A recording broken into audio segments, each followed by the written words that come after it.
मित्रांनो, गेल्या 12 वर्षात ज्या भाजप सरकारला ना विरोधक नमवू शकले, ना मोठी आंदोलनं हलवू शकली, त्याच भाजप सरकारला आज अखेर एका विद्यार्थी आंदोलनासमोर झुकावं लागलं. दिल्लीच्या जंतर मंतरवरून सुरू झालेल्या सीजेपीच म्हणजे कॉकरोच जनता पार्टीच्या वादळाने देशाच्या शिक्षण मंत्र्याची खुर्ची खेचून घेतली आहे. नीट पेपर लीक प्रकरण आणि तरुणांच्या संतापापुढे झुकत अखेर केंद्रीय शिक्षण मंत्री धर्मेंद्र प्रधान यांनी आज दुपारी आपला राजीनामा दिला. म्हणूनच आज म्हणावंसं वाटतं, "झुकती है बीजेपी, पर झुकाने वाला चाहिए." या ऐतिहासिक घडामोडीवर सविस्तर चर्चा करण्यासाठी आज आपल्यासोबत व्हिडिओमध्ये डॉक्टर अर्जुन ठोंबरे आलेले आहेत. सर, खूप खूप स्वागत तुमचं आपल्या चॅनलवर. माझा पहिला आणि थेट प्रश्न तुम्हाला हा आहे, गेल्या 12 वर्षात मोदी सरकार कधी कुणासमोर अशा पद्धतीने झुकलेलं दिसत नाही. कृषी कायदे मागे घेतले, पण मंत्र्यांचे राजीनामे सहजासहजी झाले नाहीत. मग सीजेपीच म्हणजे कॉकरोच जनता पार्टीच्या आंदोलनात असं काय होतं, की सरकारला एवढ्या घाईघाईत शिक्षण मंत्र्याचा राजीनामा घ्यावा लागला? धन्यवाद भागवत.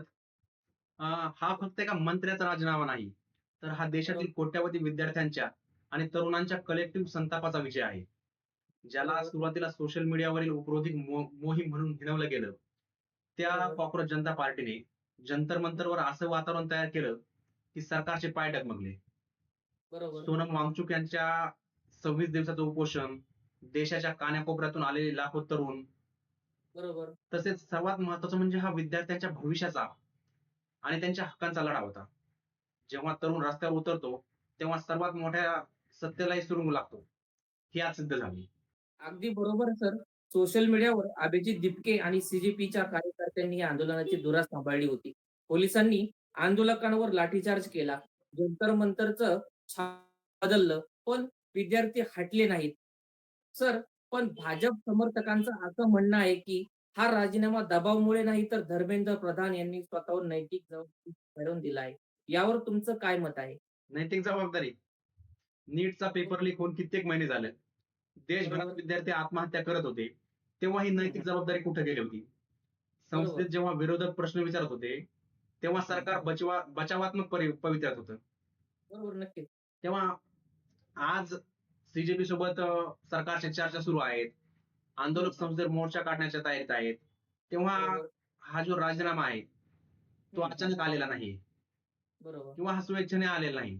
तर तो हं, हं. सीजेपी आणि इतर सर्व संघटना यांच्या बरोबर. आंदोलनाने आणि तसेच तरुणांच्या रेट्याने वरबढून आणलेला राजीनामा आहे. बरोबर, बरोबर. म्हणूनच तुमची जी पहिली लाईन होती ना, की "झुकती है हां, हां. बीजेपी, झुकाने वाला चाहिए." ती आज बरोबर. 100% खरी ठरली आहे. पण सर, आंदोलन अजून संपलेले दिसत नाही.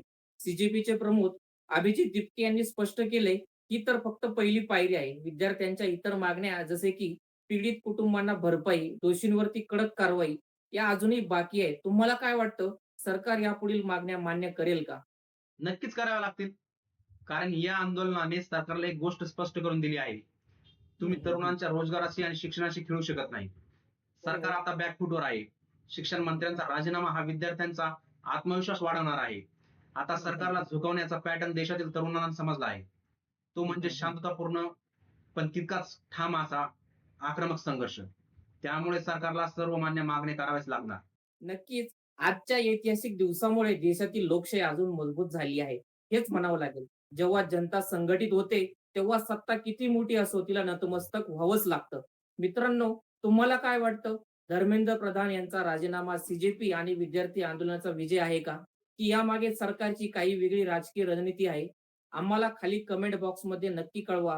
व्हिडिओ आवडला असेल तर लाईक करा, जास्तीत जास्त शेअर करा आणि अशाच सडेतोड विश्लेषणासाठी आमच्या चॅनलला सबस्क्राईब करायला विसरू नका. धन्यवाद. जय हिंद, जय महाराष्ट्र.